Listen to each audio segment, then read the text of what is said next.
Our first passage is in Isaiah chapter 36, verse 1 through 2. It reads, it should be up on the screen. If you want to turn there, you could turn there too. Isaiah chapter 36, verses 1 and 2. And again, we're going to be in chapters 36 and 37, and I'm going to be skipping some parts because there's a lot of parts in there. I mean, it's really great stuff, but for this sermon, it's just too much. It reads, in the 14th year of King Hezekiah's reign, Sennacherib, king of Assyria, attacks all the fortified cities of Judah and captures them. Then the king of Assyria sent his field commander with a large army from Lachish to King Hezekiah at Jerusalem. So you'll see on a map here, all the cities in Judah are gone. All the other countries are gone. The only city that's left is Jerusalem. They set their main base in a city called Lachish, which is very strategic because once you start in Lachish, it's like, once you take that, it's like an open door right into Jerusalem. So they go in there and they surround Jerusalem. And for all intensive purposes, Assyria has controlled the entire trade routes. They got everything except Egypt. They haven't gotten Egypt yet, but they got everything has fallen to them. It's under their power except Jerusalem. Jerusalem is the only last standing city in this entire Assyrian empire, and now they are at King Hezekiah's door. And I just want to make a quick side note. This does not have anything to do with the sermon, but we see it at work here. A lot of times, if we don't deal with our mess, our kids have to deal with it. And there are some things that we struggle with all of our lives, and we don't know why we struggle with it. As far as we remember, we've always had this struggle. And then we think back and we realize our parents had the same struggle. You know? And then we realize that our kids are starting to do the same things that we used to do. You know? And we don't deal with our mess, you know? My great-grandfather, he had an alcohol problem. He was a drinking buddy with Al Capone, actually. And my grandfather struggled with alcoholism. He cleaned up 5 times. 5 times. But you know what? None of his kids were alcoholics. You know? If we deal with our mess, it doesn't get passed on. In this story, Ahaz doesn't deal with his mess. He doesn't trust God. So now Hezekiah has to learn his father's lesson.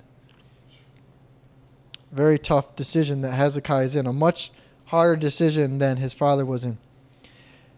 Isaiah chapter 36, verse 2b through 5.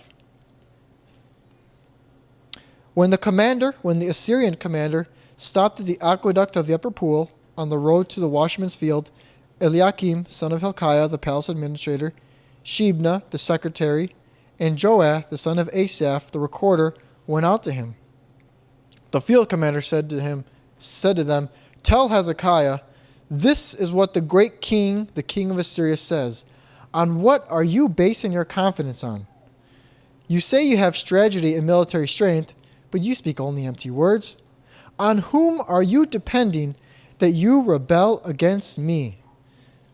We're going to skip over to verse 18. He throws out a lot of other slanderous remarks, but we're going to skip that. Go to verse 18 of chapter 36. Do not let Hezekiah mislead you when he says, "The Lord will deliver us." Has the God of any nation ever delivered his land from the hand of the king of Assyria? Where are the gods of Hamath and Arpad?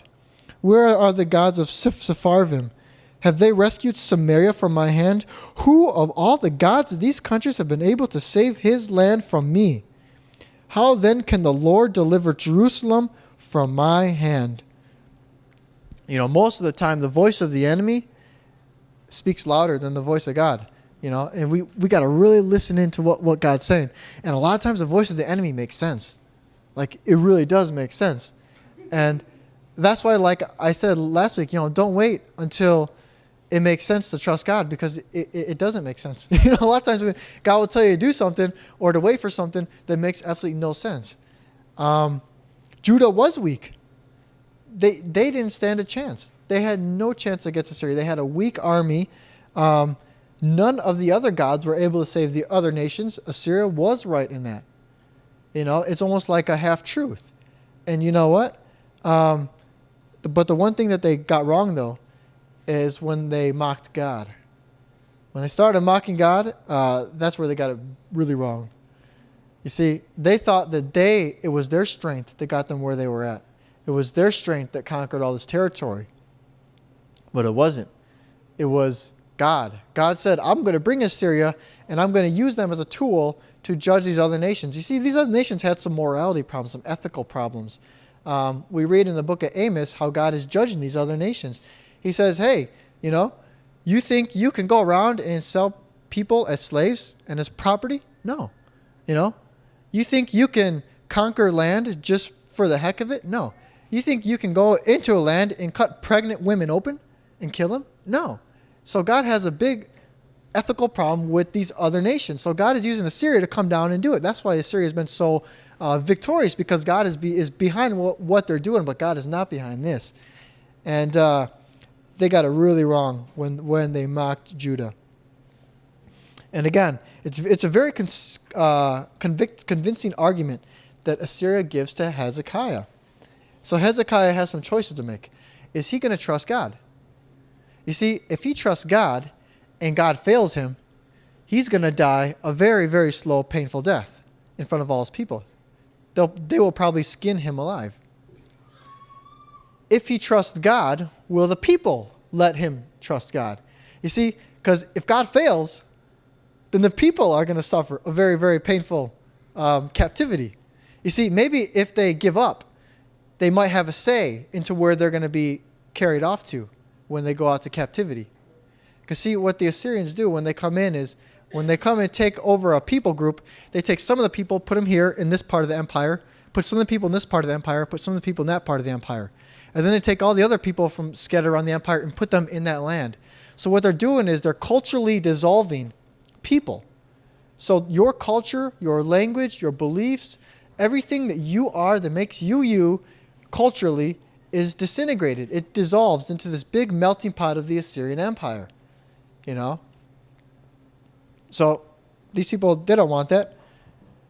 And again, there is some risk to trusting God, because if he fails, it's really bad.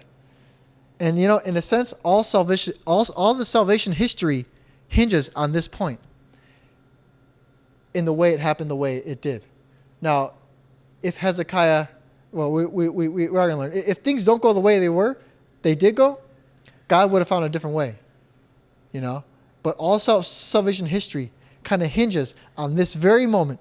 Is Hezekiah going to trust God or not? If he does not trust God, then all the people will be scattered all across the Assyrian Empire and be dissolved. Now again, God will find another way. God made a promise and it will happen.